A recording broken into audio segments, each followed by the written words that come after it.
ফের বিপুল পরিমাণ সরকারি ত্রাণ উদ্ধার। প্রাক্তন তৃণমূল বিধায়কের গোডাউন থেকে এবার পাওয়া গেল সরকারি ত্রাণ। মুর্শিদাবাদের রানীনগরের প্রাক্তন বিধায়কের বহরমপুরের গোডাউনে ত্রাণের পাহাড়। প্রাক্তন তৃণমূল বিধায়ক সৌমিক হোসেনের গোডাউনে ত্রাণ সামগ্রী মজুত রাখা হয়েছিল। বিপুল পরিমাণ ত্রাণ সামগ্রী উদ্ধার করল ডোমকল এসডিও অফিসের কর্মীরা।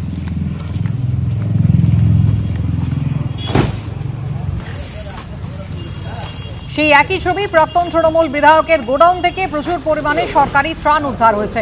গরিব মানুষের জন্য যে ত্রাণ বরাদ্দ করা হয়েছিল তা বিলি বন্টন না করে একেবারে নিজের গোডাউনে এভাবেই জমিয়ে রেখেছিলেন প্রাক্তন তৃণমূল বিধায়ক সৌমিক হোসেনের বিরুদ্ধে এমনই অভিযোগ। নতুন রাজ্য সরকারের প্রথম বিধানসভা অধিবেশনে তুমুল হট্টগোল। উত্তপ্ত বিধানসভার অধিবেশন। ঋতব্রত তৃণমূল এবং বিজেপির সঙ্গে পদে পদে সংঘাতে জড়ালেন কুণাল ঘোষ।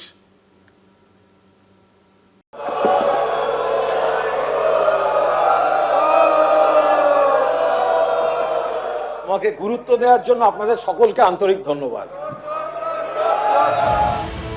ঋতব্রত তৃণমূল ও বিজেপির সঙ্গে পদে পদে সংঘাত, কড়া আক্রমণ আর ধারালো জবাব। মঙ্গলবার কুণাল ঘোষের ডেবিউ ভাষণ ঘিরে উত্তাল হলো বিধানসভার অধিবেশন। নামের একটা ব্র্যান্ড ভ্যালু আছে। বন্ধুরা ভালো বলবেন, শত্রুরা খারাপ করবেন, বাট ইউ কান্ট ইগনোর। নামটা মনে রাখবেন, কুণাল কুমার ঘোষ। মঙ্গলবার কুণাল ঘোষ বক্তব্য রাখার সময় ওঠে চোর চোর স্লোগান। পাল্টা বিজেপি বিধায়কদের সঙ্গে বিতণ্ডায় জড়ান বেলেঘাটার তৃণমূল বিধায়ক।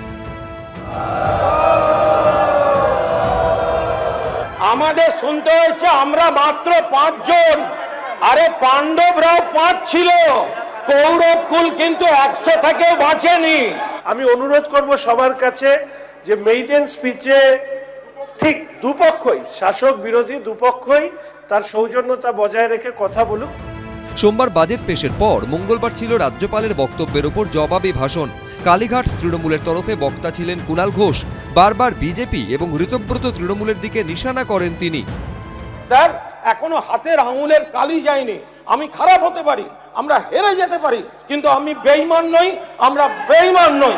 এই হাউসে যে প্রায় 270 জন বিজেপির বিধায়ক রয়েছেন, প্রায় 270 জন, তার পাশে যা দেখতে পাচ্ছি যে বিধায়ক রয়েছেন বিজেপি বা বিজেপি স্পন্সর্ড বিধায়ক রয়েছেন। ব্যাখ্যা আমি তো বুঝতে পারছি না, কাকে কতটা গালাগাল করব, কোন দিকে তাকিয়ে গালাগাল করবো। সব মিলেমিশে আছে। এ টেবিল চাপড়াচ্ছে, ও ওকে চাপড়াচ্ছে, বুঝতেই পারছি না। এদিন প্রায় 20 মিনিট বিধানসভায় বক্তব্য রাখেন কুণাল ঘোষ। আশাবুল হোসেন, কৃষ্ণেন্দু অধিকারী, উজ্জ্বল মুখোপাধ্যায়, এবিপি আনন্দ।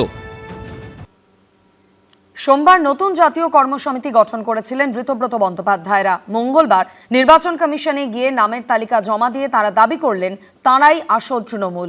ফলে দলের নাম বা প্রতীক দাবি করার কোনো প্রশ্নই ওঠে না।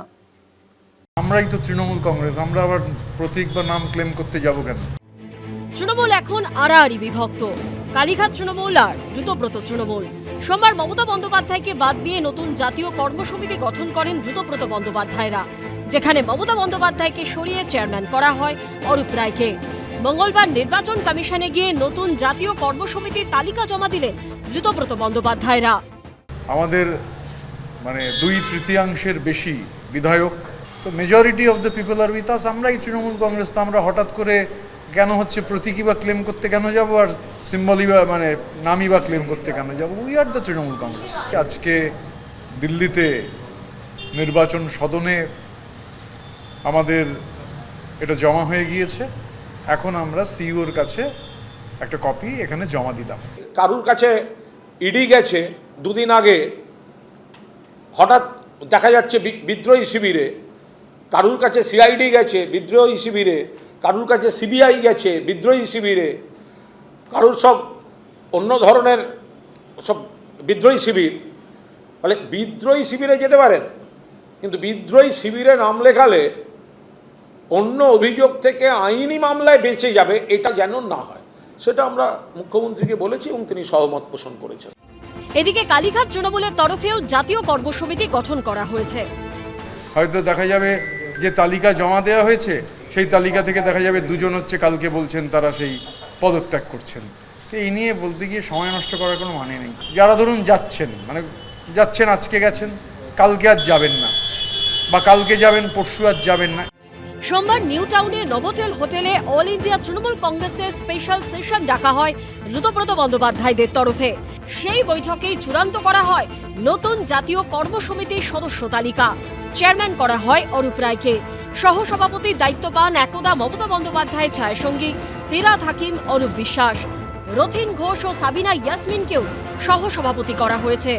নতুন কর্মসমিতিতে সাধারণ সম্পাদক হিসেবে জাভেদ আহমেদ খান, বিপ্লব মিত্র, সন্দীপন সাহা ও ঋতব্রত বন্দ্যোপাধ্যায়ের নাম ঘোষণা করা হয়েছে। কোষাধ্যক্ষ করা হয়েছে আখরুজ্জামানকে। এই তালিকা জাতীয় নির্বাচন কমিশনের কাছে পাঠানো হয়েছে বলে জানিয়েছেন বিরোধী দলনেতা। রুমা পালের রিপোর্ট, এবিপি আনন্দ, কলকাতা। তৃণমূলের প্রতীকে কি আমরা জিততে পারবো? ঋতব্রত তৃণমূলের জাতীয় কর্মসমিতি তৈরির বৈঠকে উপস্থিত থাকার পর এই মন্তব্য করলেন কলকাতা পুরসভার সদ্য প্রাক্তন তৃণমূল কাউন্সিলর বিশ্বরূপ দে। সদ্য প্রাক্তন মেয়র ফিরহাদ হাকিমকেও তিনি নিশানা করেছেন। এই প্রতীকে কিন্তু আজ জিততে পারবো বলে আমরা মনে হচ্ছে না, তার থেকে বিজেপিতে চলে যাওয়া অনেক ভালো। সোমবার ঋতব্রত তৃণমূলের জাতীয় কর্মসমিতির বৈঠকে ছিলেন তিনি।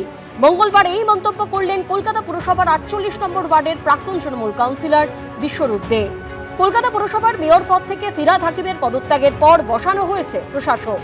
৭ই ডিসেম্বরের মধ্যে কলকাতা পুরসভার ভোট করানোর ঘোষণা করেছেন মুখ্যমন্ত্রী শুভেন্দু অধিকারী। কিন্তু তৃণমূলের প্রতীকে দাঁড়ালে আদৌ পুরো ভোটে জেতা সম্ভব কিনা সেই নিয়ে প্রশ্ন তুলে দিলেন কলকাতা পুরসভারই প্রাক্তন তৃণমূল কাউন্সিলর। গতকাল তো আমাদের সবাই অরূপ রায় সভাপতি নির্বাচিত হয়েছেন। হ্যাঁ, আমাদের যেখানে যেখানে সই করার কথা বলেছে করেছি। যেভাবে তৃণমূলের প্রতীক মানুষের কাছে তুলে ধরা হয়েছে গত ২-৪-৬ মাসে, যে এই প্রতীক মানে হচ্ছে অস্বচ্ছতার প্রতীক। এই প্রতীক নিয়ে কোনো কাউন্সিলরই হলপ করে বলতে পারবে না এই প্রতীকে আমি জিতবো। তারা মমতা বন্দ্যোপাধ্যায়ের মুখে জিততে পারেন, তারা বিজেপির পদ্মফুলে জিততে পারেন, কংগ্রেসের হাতে জিততে পারেন, এই প্রতীক নিয়ে জেতা যাবে না। ওনার বিষয়ে ওনার সঙ্গে আবার নিশ্চয়ই যদি ওনার দলের প্রতি ভালোবাসা থাকে, নেত্রীর প্রতি আনুগত্য থাকে, উনি নিশ্চয়ই কথা বলবেন। আর বিশ্বরূপ ম্যাচিওর ছেলে, এখন দেখা যাক উনি কি বলেন। এই প্রসঙ্গে কথা বলতে গিয়ে সদ্য প্রাক্তন মেয়র ফিরহাদ হাকিমকেও নিশানা করেছেন তিনি। আমরা কি দেখলাম, আমাদের মহানাগরিক শ্রী ফিরহাদ হাকিম গত মাসখানেক আগে তিনি আমাদের কর্পোরেশন থেকে মমতা বন্দ্যোপাধ্যায়ের কালীঘাটের বাড়িতে আমাদের সবাইকে ডাকলেন, নিয়ে গেলেন, তিনি নিজেও উপস্থিত ছিলেন। গতকালও দেখলাম মিটিংয়ে তিনি উপস্থিত ছিলেন। ফলে তারা যখন একদিক একবার করছেন, আরেকদিক আরেকবার করছেন, আমাদের মতো সাধারণ কাউন্সিলররা তো কনফিউজড। এদিন আরও দাবি করেছেন তিনি। আমরা যেমন যখন ভাত করি, একটা ভাত তো টিপে দেখি ভাতটা সেদ্ধ হয়েছে কিনা। আপনাদের যে কেউ একজন এই প্রতীক নিয়ে বাই ইলেকশনে আসুন, দেখবেন মানুষ কিন্তু এই প্রতীকে ভোট দেবে না, কারণ মানুষ এই প্রতীকে তিতিবিরক্ত হয়ে গেছে। আমি বরঞ্চ ঋতব্রত বাবুদের অনুরোধ করব, এই প্রতীকের বদলে একটা নতুন প্রতীক নিন, যেটা মানুষ গ্রহণ করতে পারবে। পুরসভা ভোটে তৃণমূলের প্রতীকে লড়বে কোন শিবির, সেটাই এখন দেখার। অর্ণব মুখোপাধ্যায়ের রিপোর্ট, এবিপি আনন্দ, কলকাতা। এবিপি আনন্দ, এগিয়ে থাকে, এগিয়ে রাখে।